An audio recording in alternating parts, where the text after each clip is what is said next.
We're going to now move into our next Senate race candidate. So the candidates for the District 17 Senate race are Vito LaBella and Ewan Chu. Let me do my boilerplate. And again, we invited both Senate candidates, but Ms. Chu said she had a prior commitment. So I would like to invite Mr. Vito LaBella to come up.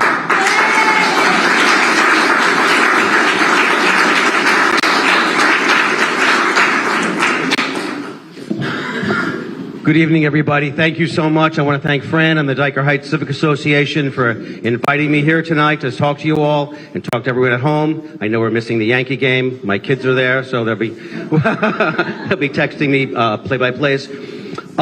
So yeah, I'm Vito LaBella. I am running for Senate in the 17th District. I was a police officer for 32 years, starting in 1986. Thank you. A lieutenant for 24 of them, not that that matters. But I retired in 2017 to take a more active role in my children's education. I became the PTA president right here at Christa McAuliffe, 187, one of the best schools in New York State. And, you know, I thought I was going to be selling cookies. I really did. I had no intention of being here in front of you, 5 years later.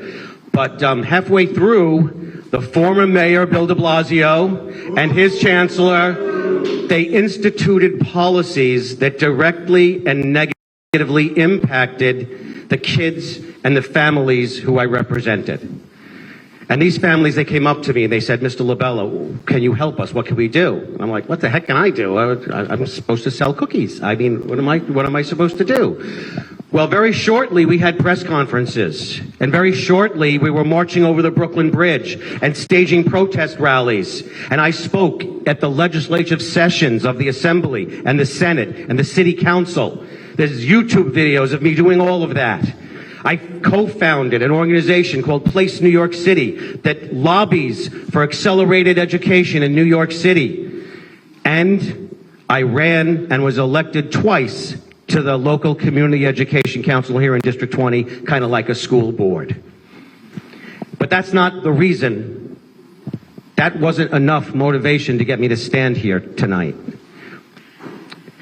Since 2017, I watched as the work that the police officers did, tens of thousands of police officers did, that I did, that my friend Richie did, I watched it squandered. I watched it squandered. I watched it as far left progressive legislators, working family legislators, they squandered the work. And not only did they squander the work, but they denigrated and ridiculed the great men and women who performed it. So that is why I joined 100 other retired law enforcement officers around this country to come back into service, to do away with a leisurely retirement, time away from my garden, and you know I love my garden, time away from my boat, from fishing, time away from my family.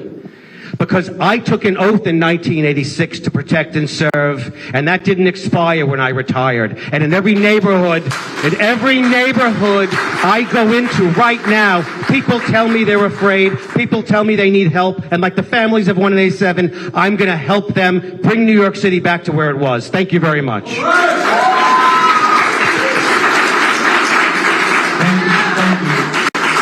So, Mr. LaBella, as you said, you were an NYPD officer for 32 years on the force. You've made law enforcement and law and order a pivotal part of your campaign platform. You have said that you will work to end cashless bail. That's what I want to ask. Reverse the less is more act and push to fund drug treatment and mental health resources for those in need. Do you believe that this will help safeguard our community from rising crime rates?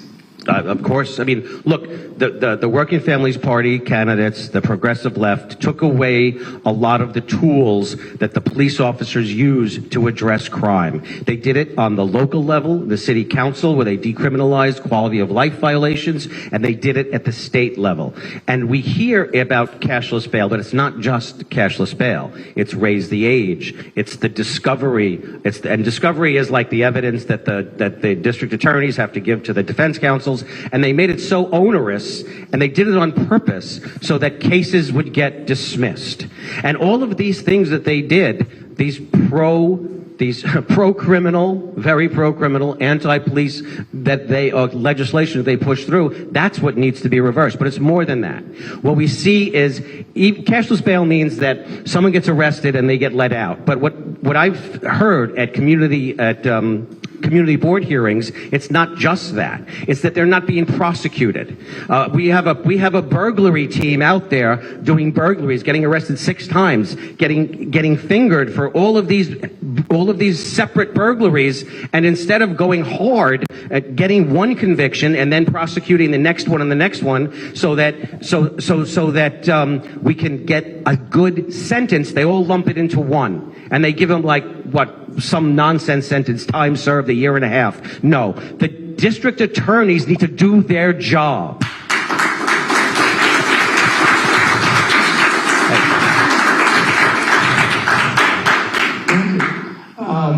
So you've also been an advocate for small businesses and small business owners who've been struggling, most especially post-pandemic.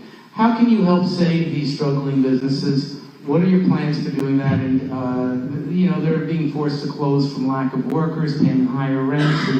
It's ongoing. What can you do to help them with that? Well, tax holiday is something that we can do for them. We need to be able to give them incentives, and we need to get out of their way. We need to get out of the way of small businesses and see what regulations are hampering their ability to provide the services that they want to provide for the community. That's the biggest thing. But we were with small business owners again, and not to belabor the point, their main concern to us as we walked up and down Bay Parkway was the gangs of criminals that come here shopping, and they go in, they take stuff, and then they'll empty out shelves, and they'll go to the Subway and they'll sell it for $1. This is why the stores are empty at our Walmarts and our Rite Aids. This is why stores are closing, and the police can't do anything because their hands are tied. Thank you. Something you brought up before, which was about education. You said that you believe that all students, regardless of race, deserve access and opportunity to education to achieve their full potential. Please explain how you would implement this. Well, here, it's a shocker. I don't often agree with AOC, but on this point, she said, why do we have a scarcity model for education? She's right.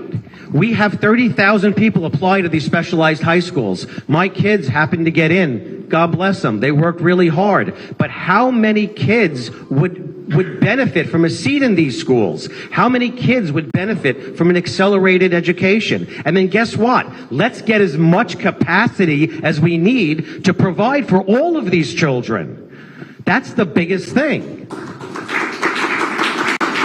When we fight against each other, that's what they want. That's what the Department of Education wants. That's what the city wants. They want us fighting against each other so we don't turn our attention to them and their lack of accountability and their lack of responsiveness to the parents of New York City.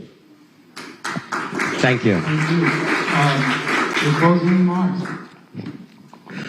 A crime victim's family said, what happened to the New York City that I love? What happened to the New York City that I love? Well, we know what happened, and that was one-party, supermajority Democrat rule. That's it. That is what happened. That's what happened in 2018 and 2019. That's what we have to reverse. What I'm asking you all to do, I'm asking you to vote for me on November 8th and for early voting starting October 29th. But I need you to go up and down the line, conservative, Republican.